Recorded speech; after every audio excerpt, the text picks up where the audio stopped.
आदरणीय प्रधानाचार्य जी, इस अवसर पर उपस्थित सम्मानित क्षेत्रवासी गुरुजन में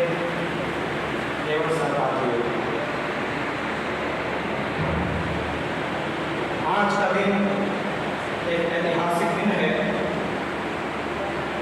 जिसे हम भारतवासी विगत 75 वर्षों से स्वतंत्रता दिवस के रूप में मनाते चले आ रहे हैं। अब ये हमारी परंपरागत प्रक्रिया बन गई है कि हम भारतवासी हर वर्ष 15 अगस्त के दिन अपने भूत के दर्पण में छापते हुए दास्तां के कालखंड का इतिहास और उसकी झलक देखते हैं तथा अपनी स्वतंत्रता के उपहार को जिसे माने में शताब्दियां रखें निरंतर अछूत रखने का पर्व है। गुरुजनबिंद 1857 का वर्ष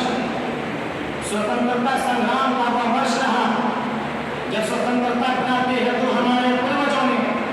अंतिम मुगल शासक बहादुर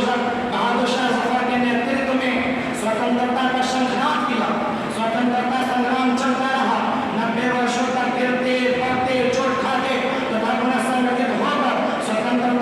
स्वतंत्रता की पताका हाथों में लिए हुए स्वतंत्रता के मतवालों ने हाथ से किताब नहीं की। जलियांवाला बाग कांड हो या गांधी मार्च हो, वह असहयोग आंदोलन हो या फिर भारत छोड़ो आंदोलन हो, ये सभी हमारी स्वतंत्रता संग्राम के पड़ाव है जहां हम सांस लेते हुए पुनः संगठित होते रहे तथा अपनी स्वतंत्रता प्राप्ति की दिशा में अग्रसर होते रहे। अंततः 15 अगस्त 1947 के दिन अपना बहुत कुछ बलिदान कर स्वतंत्रता को प्राप्त कर ली। यद्यपि यह स्वतंत्रता देश विभाजन से चोटी हुई, फिर भी हम निराश नहीं हुए। हमारे देश के कर्णधारों ने देश को एक नई दिशा दी, एक नई व्यवस्था का संचार किया जिसमें एकता, अखंडता तथा आपसी प्रेम भाव के मार्ग पर चलते हुए देश को संगठित रखकर विकास के मार्ग पर चलते रहे, जिसका एक सुखद परिणाम और उसकी अनुभूतियां हमारे सामने। लेकिन अब आभास होने लगा है कि हमारी स्वतंत्रता पर किसी की बुरी दृष्टि पड़ने लगी, जिसके परिणाम स्वरूप हमारी एकता, अखंडता कुछ धूमिल से लग रही। आइए आज हम पहल करें कि हम अपनी एकता, अखंडता पर किसी प्रकार की आंच नहीं आने देंगे तथा प्रगति एवं विकास के मार्ग पर चलते हुए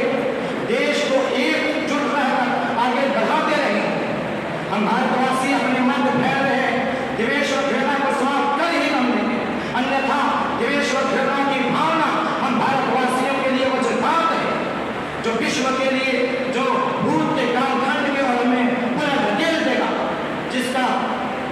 इस प्रकार का देश भयावह प्रतीत होता है। गुरुजनबिंद, आइए